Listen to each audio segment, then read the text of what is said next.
Game changer 2000 కోట్లు collection కొడుతుందా? ఖచ్చితంగా కొడద్దు. ఏ విధంగా చెప్తున్నావు? 256 feet ఆల్రెడీ కట్అవుట్ చూస్తే చెప్పొచ్చు. ఆల్రెడీ సుకుమార్ గారు చిరంజీవి గారు రివ్యూ ఇచ్చేశారు. సుకుమార్ ఆల్రెడీ చెప్పాడు కూడా, ఇంటర్వెల్ బ్యాంగ్ అయితే అదిరిపోయింది, ఓ అసలు ఎక్స్పెక్ట్ చేయలేదు నేను ఈ రకంగా ఉంటుందని. మళ్ళీ శంకర్ గారు మార్క్ అయితే ఖచ్చితంగా కనబడుతుంది. క్లైమాక్స్ అయితే మీరు ఊహించరు, మీ ఊహకు అందదు. అంటే యాక్చువల్గా అందరి సినిమాలు ఏ వెర్షన్లో ఉంటాయంటే నెక్స్ట్ ఏం జరుగుతుంది తెలిసిపోద్ది. కానీ వన్ అండ్ ఓన్లీ శంకర్ సినిమానే తెలీదు నెక్స్ట్ ఏం జరుగుతుందో. అది క్రియేటివిటీ శంకర్కి సొంతం.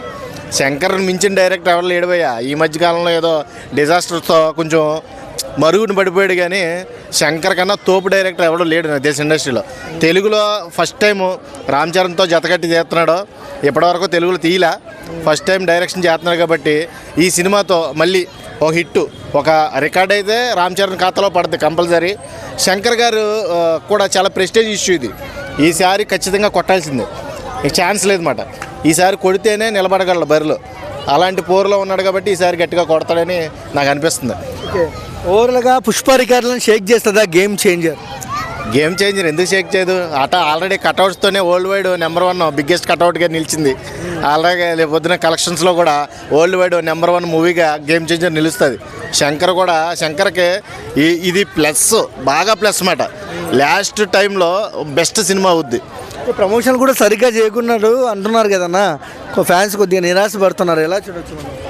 ఆల్రెడీ ఫ్యాన్సే ప్రమోషన్ చేస్తున్నారు, ఇంకా ప్రమోట్ చేయవలసిన అవసరం ఉంది.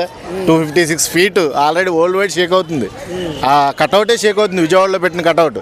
వాళ్ళకి బెనిఫిట్స్ ఉన్నాయి, నాకు ఒకటే బ్యాడ్. ఇక్కడ కూడా బెనిఫిట్స్ ఉంటే బాగుండు, ఎందుకంటే ఫ్యాన్స్ వైబ్ అనేది తెలుస్తుంది, కానీ నేను రమ్మని చెప్పట్లా. రామ్ చరణ్ ఏదో థియేటర్కి వెళ్ళి మొన్నట్లాగా ఏదో గలాట్లు పెట్టుకోమని చెప్పట్లా. ఆ వైబ్ కనబడుతుంది. వైబ్ అనేది చాలా ఇంపార్టెంట్ సినిమాకి.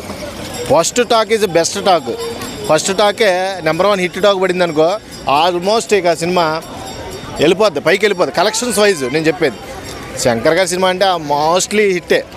కాకపోతే ఏదో భారతీ 2 అటు ఇటు అయ్యింది, కానీ అంటే 25 years గ్యాప్ వల్ల దాన్ని సింక్ చేయలేకపోయాడు.